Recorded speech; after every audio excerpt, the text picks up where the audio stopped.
All right, David, let's look at this piece of property you guys have and some of the tools we would use if we did a full comprehensive plan. One of the first things we always look at is topography. All things being equal, topography is going to dictate where the deer bed. Now, you have some slight undulations on your property, and one thing to be cognizant of is how the deer like to set up in those slight rolls.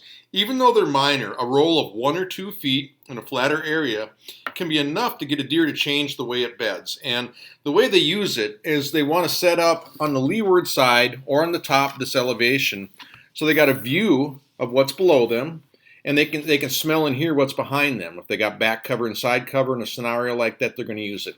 Not a huge factor in your part of the woods, which means a couple things. It means that any improvements you make for bedding on this property are really going to work. They're really going to hold the deer. So you can open up the toolbox and know clear cuts, hinge cuts, some of the different things we can do are going to create that edge and hold those deer in those areas. Okay. Now, another thing that we need to know in these areas is timber age can have a huge effect on what the deer are doing in there. In some of these areas, if there's significant forestry, the first 2 years, we're going to see deer feeding in there all night long. Years 3 through 13, we're going to see deer feeding and bedding in here pretty significantly. And then after that, it starts going downhill after that. So you need to be cognizant of what's going on for timber in your neighborhood. If you have the right age timber in an area like this, it provides bed and feed for the deer, and it really helps lock in those bedding improvements too if you choose to do them because the timber's there.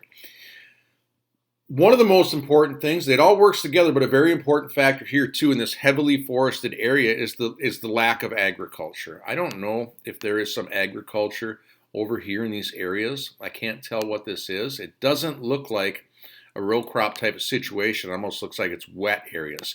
But if these deer don't have agriculture, if you put food plots in the right spot on your property, in the right spot, I means you can get in and out of those food plots, given your access, without bumping those deer, you are going to have a lot of deer using them. So deciding where to put those food plots based upon access is going to have a lot to do with what the neighbors around you are doing. Are these neighbors over here to the west destroying this line of movement on and off your property? Or are they not bothering the deer so they're free to move there? I think you said you had it's on the edge of state land, so you've had success over there. Okay, these neighbors over here, what are they doing? Is this a line of movement we want to hunt? Or is this a line of movement that we can use for access? If these neighbors over here are stopping daylight activity of deer going back and forth on your east line, that can become a line of access for us. Same with the north side, same with the south side. Let's look at one real quick food scenario here just for fun.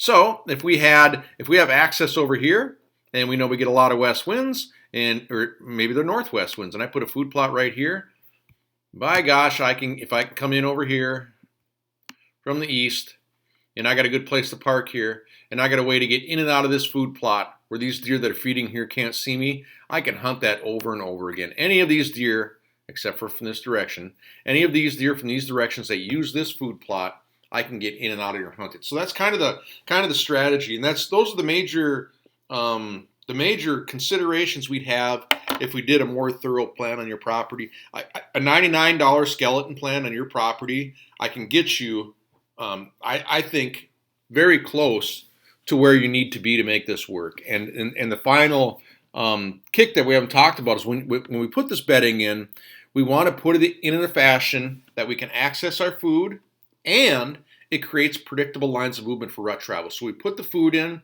we hunt that hard September and October because that's what our bucks are keying on then is the food, September and October. Put that in spots we can access, get in and out of without alerting neighborhood deer. When we add the bedding improvements, we do it in a way so that we can A, access those food plots, and B, we want to create lines of predictable rut movement. So when we add those bedding components, when our bucks are cruising downwind of those doe bedding areas during the rut, during daylight, we preserve those bedding areas by putting our food plots in the right spot. The doe groups then are going to hole up in our bedding improvements. The bucks know they're in those bedding improvements. It gives them a solid reason to visit our property during daylight, during the rut. So we want then those lines of movement that we can access and hunt with rut location stands. So we set ourselves up with food based upon access September, October.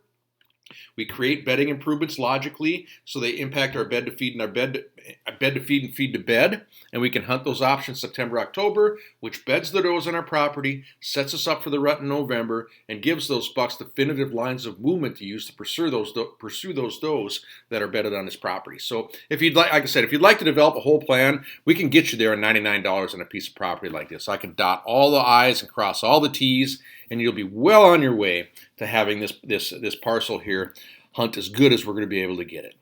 Good luck with this, and if we can help you out some more, you just let us know.